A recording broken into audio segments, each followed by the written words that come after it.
Hi, my name is Rachel Capper and I'm a speech and language therapist working in East Kent. I'm going to take you through the slides on this presentation of developmental language disorder. Welcome to this presentation of a Kent and Medway approach to developmental language disorder, known as DLD. This presentation and all the information that is collated has come out of a DLD task group that has been working to agree a consistent approach to DLD across the 3 NHS trusts in Kent and Medway in collaboration with our education colleagues from Kent County Council. This presentation will cover the terminology we are now using to talk about DLD and how children and young people with DLD can be best supported. There are 4 new terms that we are going to be using for children and young people with language difficulties, and I will go on to discuss these new terms in more detail and how your children and young people with these difficulties can be supported. These 4 new terms are 1. Developmental language disorder, DLD. 2. DLD co-occurring with. 3. Language disorder associated with a biomedical condition. And 4. Language and communication needs. Many people have heard of autism spectrum disorder, known as ASD, and it is estimated that 1 in 100 children are diagnosed with ASD. It is estimated that 1 in 15 children and young people have DLD, yet many people have no awareness of language disorder and the significant impact it can have on children and young people. This is why we are raising awareness of DLD. 10% of children and young people in every classroom will have a persistent communication disability. 7% of these children and young people will have DLD, and a further 3% will have language and communication needs in association with another need. This means there are 2 children in every classroom with DLD. If you haven't watched this 5-minute introduction to the change in terminology, I highly recommend that you watch this first before continuing the presentation. You may have heard of the diagnosis of SLI, which stands for Specific Language Impairment. Any child that currently has a diagnosis of SLI will now be referred to as having DLD, Developmental Language Disorder. Developmental Language Disorder, DLD. Developmental means that the condition emerges during the course of development. Language disorder describes children and young people who have persistent language problems and whose language problems are likely to impact on their everyday living, social interaction and educational progress. DLD is used when the child or young person has severe language difficulties that create barriers to communication and/or learning in everyday life. This may be finding it difficult to understand and use vocabulary, negotiate with their friends, or explaining events that have happened to them, like their birthday. DLD is used when the language difficulties are not associated with a known biomedical condition. DLD is also used when the child or young person's problems persist after 5 years of age. Research indicates that language is reasonably stable by the age of 4 years, and many features of DLD persist into adolescence and beyond. A child or young person with DLD will also have many strengths. Each child and young person is an individual, and it is important that we use their strengths to support their language needs. In the introduction video you watched earlier, Dorothy Bishop introduced specific areas of language to consider within developmental language disorder. We previously used the terms receptive and expressive language. The specific areas of language difficulty are now referred to as domains, and these are also described in the RCSLT briefing paper. The domains are phonology, the sound system of language; grammar, the rules of how words can change, such as using plurals, and the rules of how words can be combined together to make a sentence; verbal learning and memory, the ability to remember, think through and retain verbal information; semantics, the meaning of words and how words can be connected together through their meaning; word finding, finding it difficult to access and say the word you want to say despite knowing that word in your head, a bit like when it's on the tip of your tongue; pragmatics, the rules of how language is used, such as turn-taking or using language to initiate or ask questions. It is essential that we state the impact of these difficulties in each of these domains. We know that children with DLD are at high risk as their difficulties can potentially impact on a number of key areas, including academic achievement, social development, behaviour, mental health, employability, criminality and disadvantage cycles.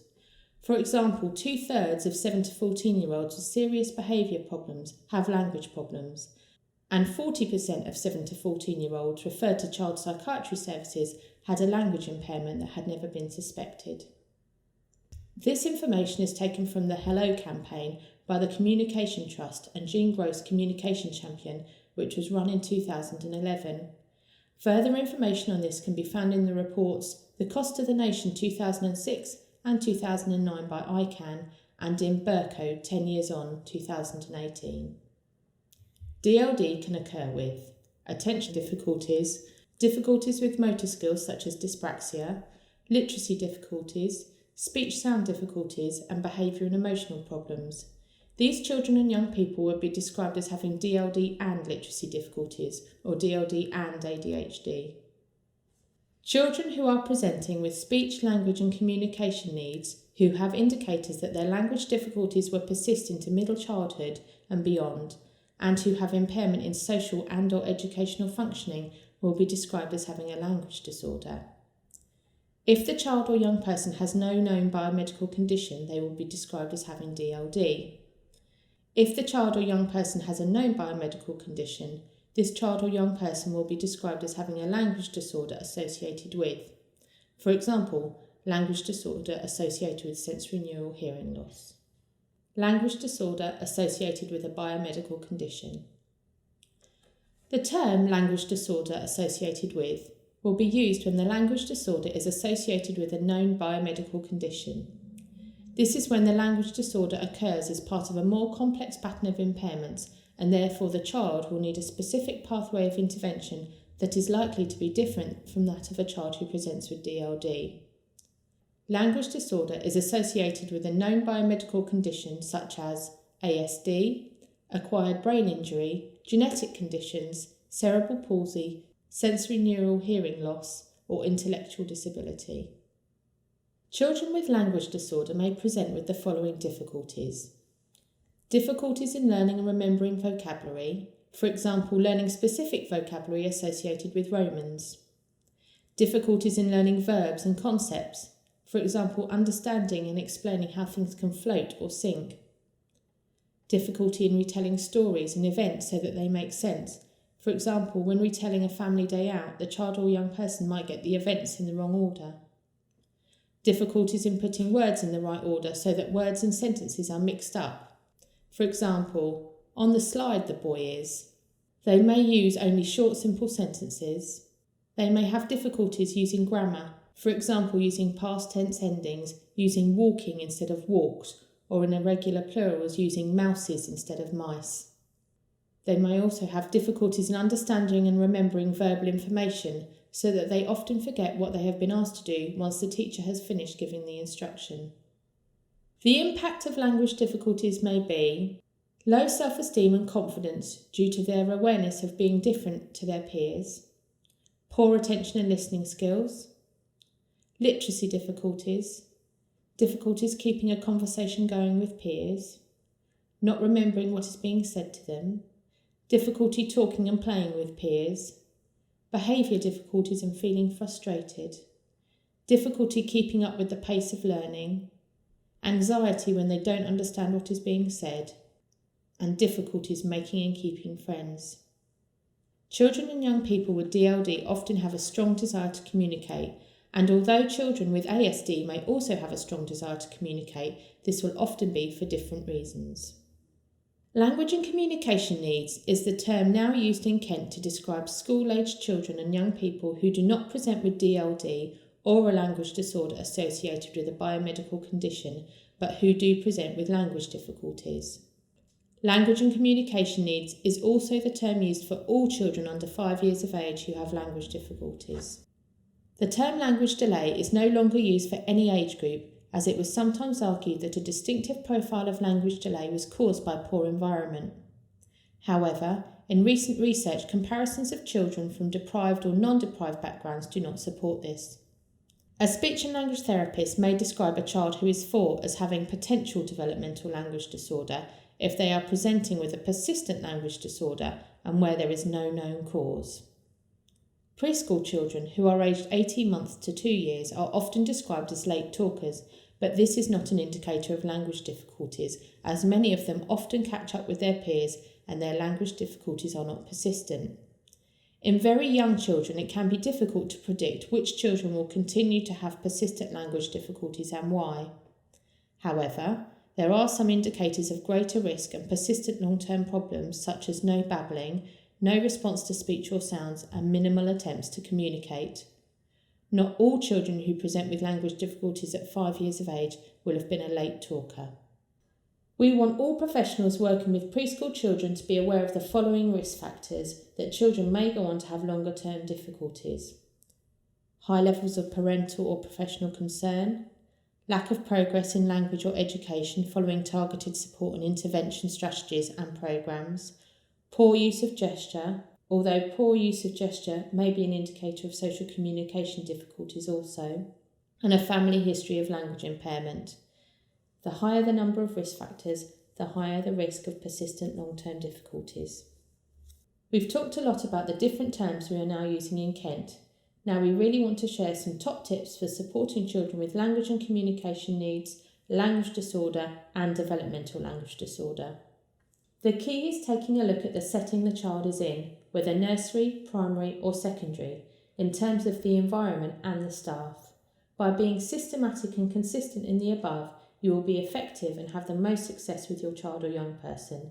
This is your opportunity to stop and reflect on what is in place if you are working in one of these settings. Here are 5 things that can be done that will make a difference for children with language difficulties. Introducing strategies such as encouraging children to ask when they haven't understood or when they need clarification.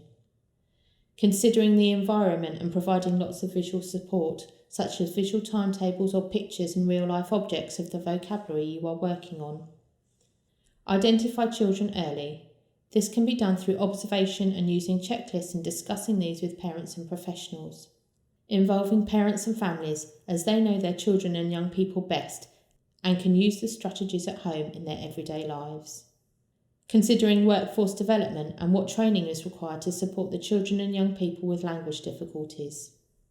No matter what the age of the child or young person is, there are some very simple strategies that everyone can use but can make a significant difference. The ones on the slide are typically used with preschool and primary school age children but can be easily adapted and extended with materials and pictures used for any age. Following the child's lead so that you can model the words that the child or young person is interested in. Encourage listening skills using visual and verbal active listening prompts. Model words and add on words so that if a child shows you a car, you can model car, and then if they say car, you can say big car or red car or dirty car. Use signs and gestures to support understanding of the spoken word.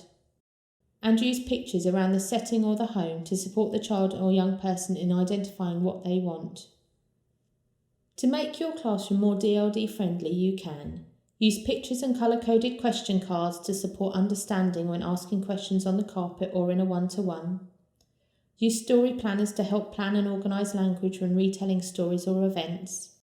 Use what is it boards when teaching vocabulary. By teaching all the information about a target word as well as the word itself will help the child learn and store the word accurately so that they can use it next time.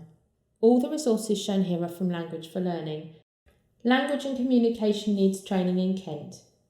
In Kent, we provide training to support parents, carers, schools and preschools and health visitors to identify the child or young person's speech, language and communication needs, put support in place to ensure access to the curriculum and development of language and communication skills, provide effective strategies to develop and support child and young person's needs. We have a county-wide training approach using Language for Learning jointly delivered by a speech and language therapist and a specialist teacher. Training is delivered across the age phases by accredited trainers. The training will support settings and schools to put in place a systematic approach to the communication environment and ensuring staff have the skills to support the child or young person with language and communication needs. As part of the training, participants receive a handbook with lots of photocopiable resources and ideas. If you wish to access training, contact your local speech and language therapy department. Further information and resources to support DLD and LCN can be found at the following websites. NAPLIC. This is now the central hub for collating evidence for DLD and SLCN. You can also search Raddled on YouTube to watch the DLD 123 film, which has won a charity award. The report Burko 10 Years On was mentioned earlier on in the presentation. This website also provides further information of the key findings and recommendations along with other useful resources. All the links in this presentation can be found in the description box below. Many thanks for listening to and watching this presentation.